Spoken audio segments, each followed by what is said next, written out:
So there's this kind of smaller prospect. Many of you probably haven't heard of him, out of Clemson, got drafted by Jacksonville and really didn't do anything his rookie season. But it seems like now, with the new regime in Jacksonville, he started to play a lot better. It seems like all Trevor Lawrence needed was to have a non-garbage head coach and some actual NFL players around him. Who would have thought that would have made him look better? I think he legit looks like a good quarterback. I really do. I think that he has, having that sophomore jump, if you will. I have been very impressed with him 2 weeks, and this week especially. Again, still is a small sample size, and definitely the situation is helping him. Let's start off with how the situation is helping him, and then let's talk about how he's helping the situation, all of that stuff. We're going to start off with this play. So I love this concept. I really do. This is the kind of stuff that, won Doug Peterson a Super Bowl. The guy won a Super Bowl. Say what you want about Doug Peterson. He won a Super Bowl, and he had everyone credits Frank Reich. He had a ton to do with that Super Bowl, though. So the way this concept works, you're going to have your two receivers lined up to Trevor Lawrence's left. They're both going to be running routes to kind of clear out defenders. And then you have your halfback actually being the guy that Lawrence is going to eventually try and hit. Watch how when this play begins, you see right here, this is working. Also worth noting, it's a halfback, but it's Christian Kirk lined up as a halfback, which we're seeing more of this in the NFL this year. I don't know what it is exactly, but a lot of wide receivers lined up as halfbacks. Makes sense. It's a good play. I like it. What you see right now is that Kirk is open, and these are the kind of easy completions that Lawrence just didn't have last year. He wasn't able to get into any kind of rhythm, and so that's a big part of why he looked worse. I mean, listen, he made mistakes in his own way. It's not just the situation. Like, he did deserve blame for some of it, but also part of it is when you're having to make something happen every play, you're more likely to make a mistake. When you don't have to be the offense and you can just be a part of the offense, it's easier to not make mistakes. Look, Lawrence makes the throw and they're able to get a touchdown.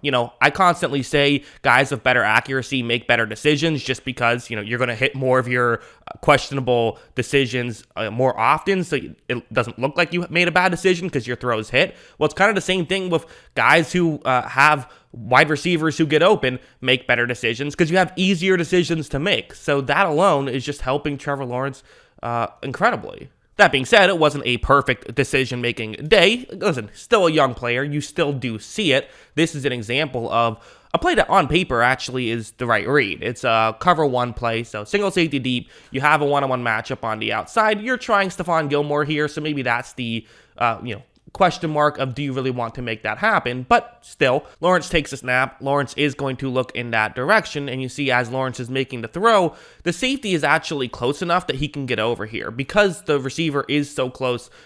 He's inside the numbers right here. So ideally, you'd want to be outside the numbers for this throw to really work. And really, ideally, you'd want to make this throw earlier. If you put too much air under it and give too much time, the safety will have time to adjust. And as you see, that's going to be exactly what he does. And he nearly had the interception right here. So again, Lawrence, I'm going to be hyping him up a lot in this video, but I should mention, the pros and the cons. He still is not a finished product. He still is making mistakes.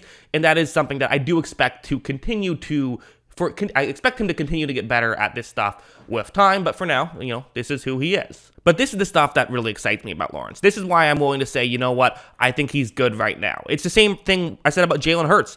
Very early on into his career, I was like, Jalen Hurts is going to work because he can do certain things that are just already going to work at the NFL level and already put teams in a bind, which is, Lawrence is a great athlete. Really was kind of one of those underrated things coming out of the draft was his legs and his running ability and his ability to throw off balance.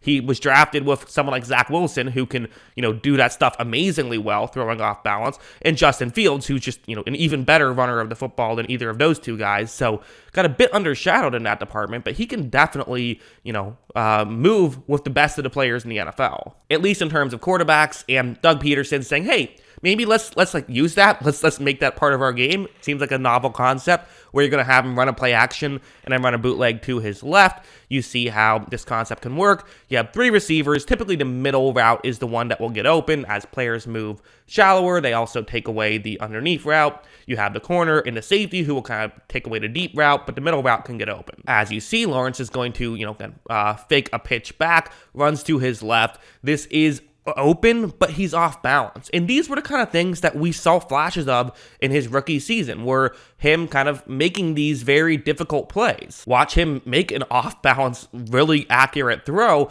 And when you're in a situation like this where now you don't have to make these throws, these are just things that you're also doing, it makes the offense look so much more smooth. It makes it look so much more better. It makes Lawrence look so much better, because now it's not like, oh, well, these are some nuggets that we saw from the game. This is the extra stuff. This is the icing on the cake, instead of icing on just like an empty plate, which is what we saw last season. Actually, icing on an empty plate might still be pretty good. Maybe icing on like a mound of dirt might be the better example of the Urban Meyer era in Jacksonville. But then it also goes over to something like this, where it's not by design necessarily. That last play is Doug Peterson saying, hey, I have this talented guy. Let's use the talented guy, with how, talented he is. Let's find his talents and, make the most out of him. Makes sense. This play, it's against zone coverage, and it's not going to be the exact same thing.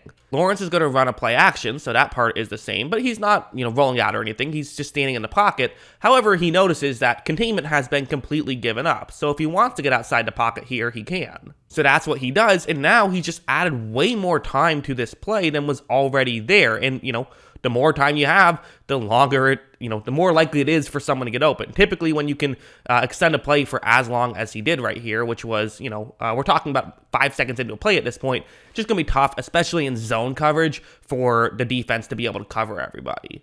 Lawrence is able to make the throw, and they're able to pick up a big gain. So that's an example of a play that nothing really got open by design. So a lot of times, those are where, damage management comes into play. Throw the ball away, take a sack, all that kind of stuff. Don't do anything crazy. And listen, it was certainly a benefit that containment just got given up right there. He didn't really do much to make that happen. It just kind of opened up. The opportunity presented itself, but he made the most of that opportunity, and that's what you want to see Lawrence do. And finally, something like this is another just great example of what he can do well, where he has a receiver running a deep route over the middle. What's actually going to work about this play is that because it's the slot receiver, you're actually going to have the safety pay more attention to what's going on towards the offense's right, which is towards the top of the screen. And so as you see, when this play begins, it's actually going to be a linebacker on a receiver, which is just, again, it's a mismatch. This is what you want to exploit if you're Trevor Lawrence, and these are the, the situations that you try to take advantage of. But again, watch this throw. I mean, this is a thing of beauty. It wasn't caught, but that was a great throw. I mean, that's exactly where Lawrence wanted to put it. And his ability to do those types of plays, it's only going to help your team a ton. And the reality is, I still think this Colts defense is pretty good. I know, the Colts are kind of a weird team right now. Things are not going too well for them. And maybe you caught them at the right time, sure.